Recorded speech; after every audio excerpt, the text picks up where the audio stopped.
Hello friends, welcome and welcome back to my channel.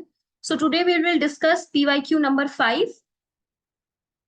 तो ये question है, देखिए हिस्ट्री के ऑप्शनल के अंदर आपका जो सिलेबस है उसके अंदर सिंपली गिवन है एनलाइटनमेंट एंड इट्स आइडियाज। उसके अंदर ये नहीं मेंशन है कि एनलाइटनमेंट में क्या, तो हमें काफी सारे थिंकर्स पढ़ने पड़ते हैं। एनलाइटनमेंट की काफी चीजें क्रिटिसिज्म पढ़नी पड़ती हैं, थ्योरीज पढ़नी पड़ती हैं एंड प्लस एक नई टर्म आई थी, ये 2014 के अंदर पीवाईक्यू के अंदर पूछा गया था यूपीएससी ने, एनलाइटन डेस्पोट। एनलाइटन डेस्पोट के बारे में पूछा था। ठीक है, so now I will discuss this question. Enlightenment despot were not necessarily politically liberal, critically examined। तो सबसे पहले इसका मतलब है कि हमें सबसे पहले बताना है एनलाइटनमेंट डिस्पॉट के बारे में बताना है कि एनलाइटन डिस्पॉट कौन थे and they were not necessarily politically liberal. इसका मतलब है कि एनलाइटन डिस्पॉट्स ने क्या क्या दूसरी चीजें रिफॉर्म्स किए, लाइक सोसाइटी के अंदर, इकोनॉमिक्स के अंदर, उनके बारे में बताना है। और उसके बाद ये बताना है कि उन्होंने पॉलिटिकल लिबरल के आइडिया को क्यों प्रमोट नहीं किया। ठीक है, और प्लस एनलाइटन डिस्पॉट की कुछ कुछ हमें क्रिटिसिज्म बताना है, क्योंकि क्वेश्चन में कीवर्ड जो है वो क्रिटिकली एग्जामिन है। तो अगर हम बात करें तो ए एनलाइटन डिस्पॉट के बारे में बताना है। नॉट नेसेसरीली पॉलिटिकल लिबरल, मतलब पॉलिटिकल लिबरल के बारे में तो बताना ही है कि दिया कि नहीं दिया। दूसरे जो एस्पेक्ट है सोशल इकोनॉमिक, उनके बारे में बताना है। प्लस लिमिटेशंस बतानी है एनलाइटन डिस्पॉट की। तो ये आपका सी पॉइंट ये मान लो एंड डी पॉइंट। तो ओवरऑल हमें चार आइडियाज जो है इसके अंदर रिप्रेजेंट करने हैं। तो इंट्रोडक्शन जो है वो आप यहाँ से स्टार्ट कर सकते हो। एनलाइटन डिस्पोटिज्म का मतलब क्या होता है, इसकी डेफिनेशन है। ठीक है, जिसके अंदर absolute monarchy pursued legal social and educational reform that has been inspired by the principle of enlightenment.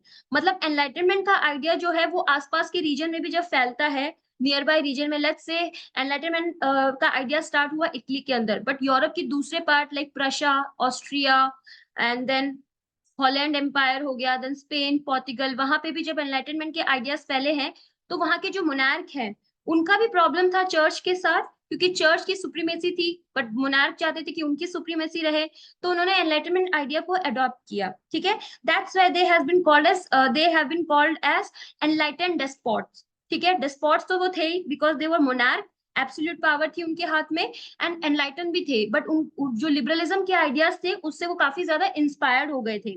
ठीक है, तो उनके एक एग्जाम्पल है like Frederick second the great of the Frederick the Great, which was an empire of Prussia. Then Catherine II, the Great of Russia, and Joseph of Austria.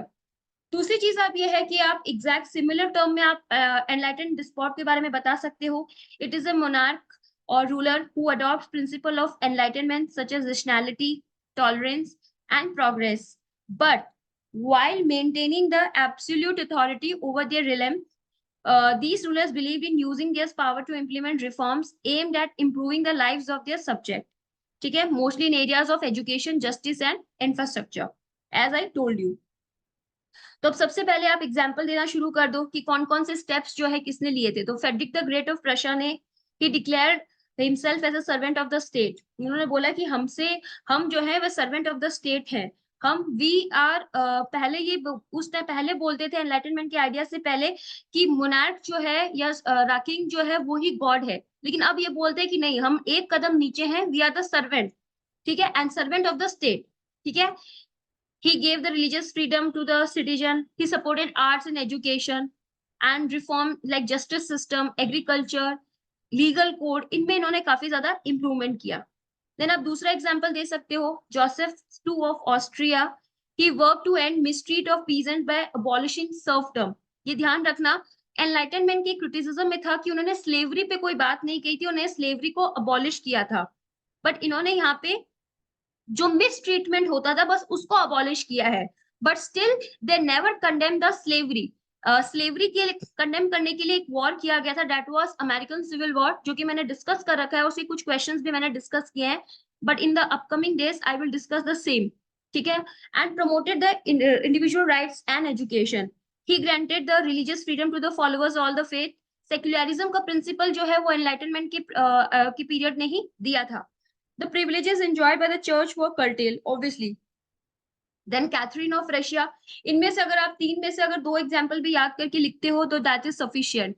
She reviewed the laws of land, torture, inhuman punishment.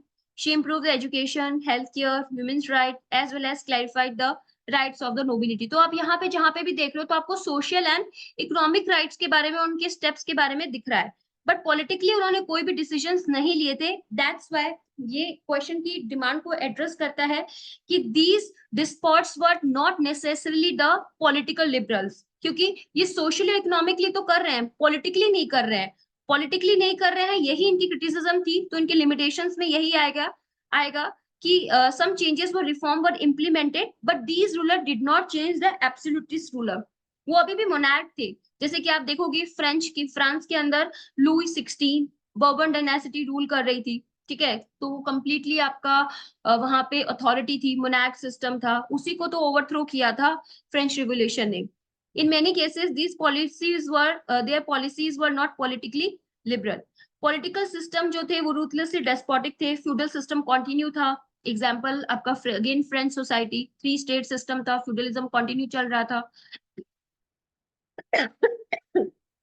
Sorry. Then they were, some of them were very enthusiastic about some reform but they did not fully support the reform। Example Joseph. उसके बाद में आप conclusion लिख सकते हो। Conclusion के अंदर आपको लिमिटेशंस में 3 पॉइंट सफिशिएंट होंगे, 3 से 4 पॉइंट्स लिखेंगे, इतनी वर्ड लिमिट है इसकी। देन आप कंक्लूजन पे आ जाइए। कंक्लूजन में आप चाहो तो कोई हिस्टोरियन व्यू पॉइंट लिख सकते हो, या फिर ये लिख सकते हो कि किस तरीके से एनलाइटनमेंट ने एक तरीके से गवर्नेंस जो था उसको अफेक्ट किया था इन प्री मॉडर्न एरा, ठीक है। तो यहाँ पे जॉन स्टुअर्ट मिल का एक कोट उन्होंने किया था एनलाइटन डिस्पोटिज्म को लेके। Despotism is the legitimate mode of government in the dealing with the barbarians provided the end goal to their improvement. तो ये आप इस कोट को मेंशन कर सकते हो। दूसरा आपका कोई भी व्यू पॉइंट है कि these rulers actually promoted a tolerance, justice and prosperity, but on the other side they were more interested in ceding the power, but in the reality they need to maintain the proper balance between the two। तो ऐसे करके आप इसको coat कर सकते हो।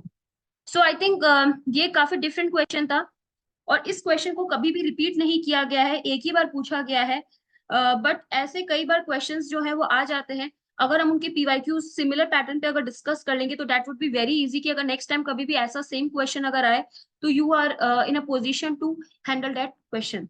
सो I am signing off. If you have any doubt please let me know in the comment section. Thank you so much.